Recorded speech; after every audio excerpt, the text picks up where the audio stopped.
ACB శాఖ విభాగాన్ని పూర్తిగా సాధారణ పోలీస్ నుండి వేరు చేసి అందుకు ప్రత్యామ్నాయంగా ప్రత్యేక పోలీస్ విభాగాన్ని అమలు చేయాలని రాష్ట్రీయ ప్రజా కాంగ్రెస్ ఆర్పీసీ ప్రధాన కార్యాలయంలో జరిగిన పార్టీ వారాంతపు సమావేశంలో ఆర్పీసీ వ్యవస్థాపక అధ్యక్షులు మేడా శ్రీనివాస్ రాష్ట్ర ప్రభుత్వాన్ని కోరారు.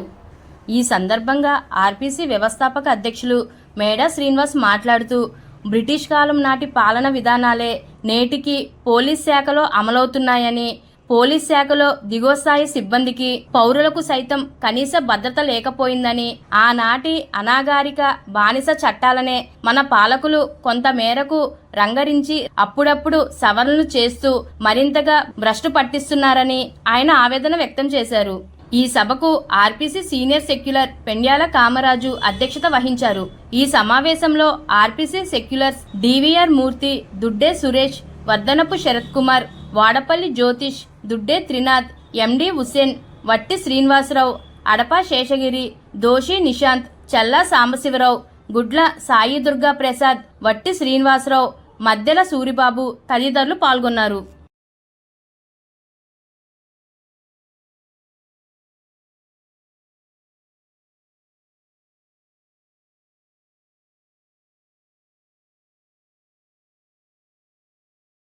వారాంతపు సమావేశానికి ఇచ్చేసినటువంటి పార్టీ సెక్యులర్స్ అందరికీ నా ప్రత్యేక ధన్యవాదాలు.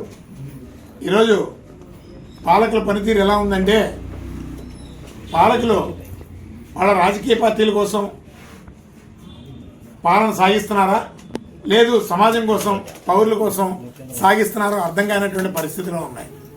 ఈరోజు రాష్ట్ర వ్యాప్తంగా పోలీసు వ్యవస్థ తీవ్రమైనటువంటి అవమానాలకు గురవుతుంది. ప్రతి వాళ్ళు నిరుత్సాహంతో ఉన్నారు.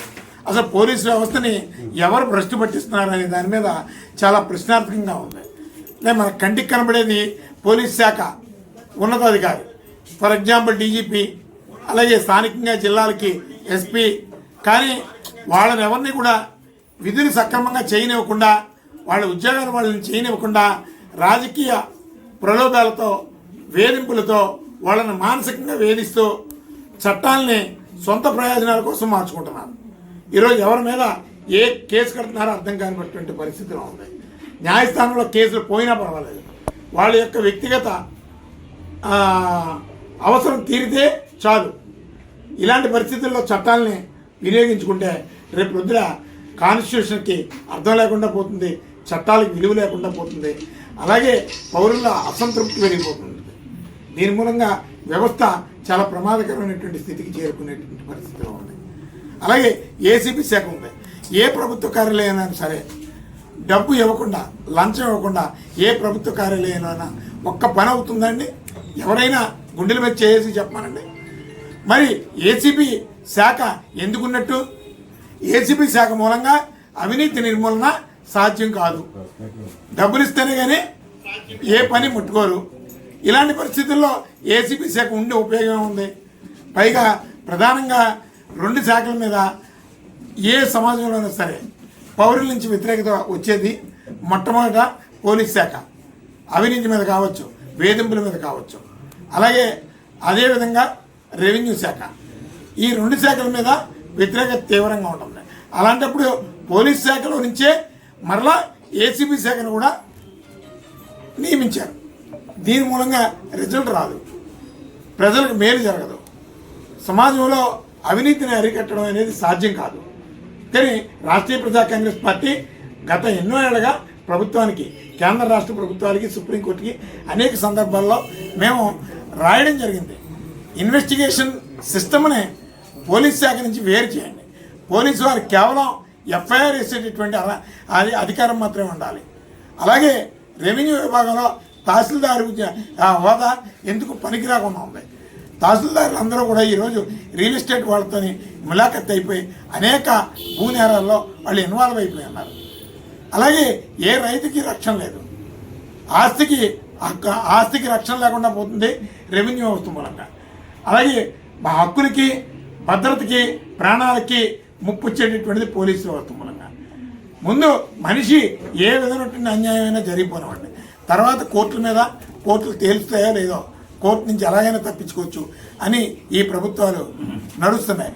మన కంటికి కనబడుతున్నటువంటిది పోలీస్ యూనిఫామ్ వేసుకున్నటువంటి పోలీస్ కన్నా వాళ్ళని శాసించేటటువంటి ప్రభుత్వాలు చాలా ప్రమాదకరంగా మారుతున్నాయి. అందుకని రాష్ట్రీయ ప్రజా కాంగ్రెస్ పార్టీ నుంచి వెరీ క్లియర్గా చెప్తుంది, ఇన్వెస్టిగేషన్ సిస్టమ్ అనే సపరేట్గా ఒక అటానమీ కలిగినటువంటి ఒక ప్రత్యేక విభాగానికి అప్పచెప్పండి. ఇన్వెస్టిగేషన్ పోలీస్ అంటారో, జ్యుడిషియరీ పోలీస్ అంటారో, ఏదైనా పేరు పెట్టుకోండి. అంతేగాని దొంగకే తాళాలు అప్పచెప్తున్నట్టు ఎఫ్ఐఆర్ పోలీసులు వేస్తారు. అలాగే ఈరోజు ఇన్వెస్టిగేషన్ ఛార్జ్షీట్లు చదువుతుంటే ఏడుపు వస్తుంటుంది. ఒక డిటెక్టివ్ స్టోరీ చదువుతున్నట్టు ఉంటుంది. స్టాక్ మీడియేటర్స్ అంటే నిజంగా వాస్తవం తెలిసి కోరి న్యాయస్థానానికి సాక్ష్యం చెప్పేటటువంటి వాళ్ళు ఎవరూ లేరు. ఈరోజు పంచనామాలు ఇవన్నీ కూడా కల్పితాలే. ఈ కల్పితాల మూలంగా న్యాయస్థానంలో సరైనటువంటి సాక్ష్యాలని ప్రూవ్ చేయలేక ప్రతి నేరం పోతుంది. నేరాలు జరుగుతున్నాయి, జరిగిన నేరం అలాగే ఉండిపోతుంది. కానీ ఆ నేరం చేసినటువంటి వాడు న్యాయస్థానంలో పోలీసు వారు చూపించినటువంటి ముద్దాయి ఖచ్చితంగా కోర్టు నుంచి బయటకు వచ్చేస్తున్నాడు. అంటే పోలీసు వారు తప్పుడు కేసులు పెడుతున్నారు. అలాగే రెవెన్యూ వ్యవస్థ మూలంగా ఆస్తులకి భద్రత లేదు. ఈ రెండు వ్యవస్థల మూలంగా చాలా ప్రమాదకరమైనటువంటి పరిస్థితుల్లో వ్యవస్థ నడుస్తుంది. కానీ రాష్ట్రీయ ప్రజా కాంగ్రెస్ పార్టీ డీటెయిల్డ్గా ఒక నివేదికని ప్రభుత్వానికి పంపించడం జరిగింది. ఆ ప్రధాన అంశాలు ఏంటంటే, చాలా అంశాల్లో ప్రధాన అంశాలు తహసీల్దారు హోదా, ఆస్తులకు కానీ భూములకు కానీ ఏ ఉపయోగం లేదు. వాళ్ళు మోసం చేయాలనుకుంటే న్యాయస్థానం అడిగినటువంటి డిమాండ్ లంచం ఇస్తే ఆ హక్కుని ఇంప్లిమెంట్ చేస్తున్నారు. లేదు అంటే ఏదో ఒక లిటిగేషన్ పెట్టేసి వాళ్ళకు ఉన్నటువంటి అధికార దుర్వినియోగాన్ని, రైతుల్ని, అలాగే ఆస్తి హక్కుదారుల్ని మానసిక క్షోభకు గురి చేస్తున్నారు.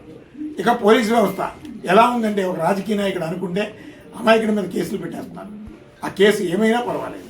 దీని మీద పై అధికారులకి పై కాంపిటేటివ్ అథారిటీస్కి ఎవరైనా కంప్లైంట్ చేసినా ఉపయోగం లేకుండా పోతుంది. కాలయాపనతో ఏళ్ల తరబడి సాగుతుంది. ఈ మధ్య సుప్రీంకోర్టు జడ్జిమెంట్ చూసాం. ఒక కేసులో 72 ఏళ్ళు అయిందట. ఒక జడ్జిమెంట్ వచ్చింది, 72 ఏళ్ళు అయింది. అతను బాగా ముసాహార వ్యక్తి అయిపోయాడు. అలాగే ఈ శ్రీకాకుళంలో ఒక జడ్జిమెంట్ వచ్చింది, 35 ఏళ్ళు అయింది. ఇలాంటి జడ్జిమెంట్లు, ఇలాంటి ఇన్వెస్టిగేషన్స్ వ్యవస్థలో ప్రజలు బ్రతకడానికి పనికొస్తాయా? సామాన్యుడు హక్కులు కాపాడుకోవడానికి పనికొస్తాయా? ఈ రాజకీయ నాయకుల మూలంగా ఈ వ్యవస్థ పూర్తిగా భ్రష్టు పట్టిపోతుంది. అందుకని రాష్ట్రీయ ప్రజా కాంగ్రెస్ పార్టీ నుంచి సమాన హక్కులు అమలు జరగాలి. ఈక్వటబుల్ సొసైటీ అనేది ఖచ్చితంగా ఈ దేశానికి, ఈ సమాజానికి అవసరం. లేదంటే అంతర్యుద్ధం వచ్చేటటువంటి ప్రమాదం ఉంది. మనిషిలో తిరుగుబాటు తత్వం పెరిగేటటువంటి పరిస్థితులు, తప్పుడు కేసులు పెట్టడం మూలంగా అనేక ఇబ్బందులు వస్తాయి. అందుకని ప్రభుత్వానికి రాష్ట్రీయ ప్రజా కాంగ్రెస్ పార్టీని తెలియజేసేది, చట్టాన్ని గౌరవించండి, చట్టపరమైనటువంటి పాలన సాగించండి. అదే నేరస్తులను శిక్షించే విధంగా ఒక కఠినమైనటువంటి ఇన్వెస్టిగేషన్ విధానాలని మీరు అలవాటు చేసుకోండి. ఇప్పుడు మీకు ప్రభుత్వాధికారులు ఎవరో కూడా అసలు వాళ్ళు విధులేంటో మర్చిపోయారు. రెవెన్యూ విధులేంటో వాళ్ళకి తెలీదు, లీగల్ పొజిషన్ తెలీదు. అలాగే పోలీసు వారికి లీగల్ పొజిషన్ తెలీదు. ఇష్టానుసారం ఇష్టం వచ్చినటువంటి అధికార దుర్వినియోగం అంతా నడుస్తుంది. ఈ పరిణామాలు మంచి పరిణామాలు కావాలని చెప్పి రాష్ట్రీయ ప్రజా కాంగ్రెస్ పార్టీ నుంచి ప్రభుత్వానికి తెలియజేస్తాం. ఇదే పద్ధతిలో కొనసాగిస్తే ఖచ్చితంగా ప్రజా వ్యతిరేకతని ప్రభుత్వం మూటగట్టుకోవాల్సి వస్తుందని చెప్పి ఈ సందర్భంగా రాష్ట్రీయ ప్రజా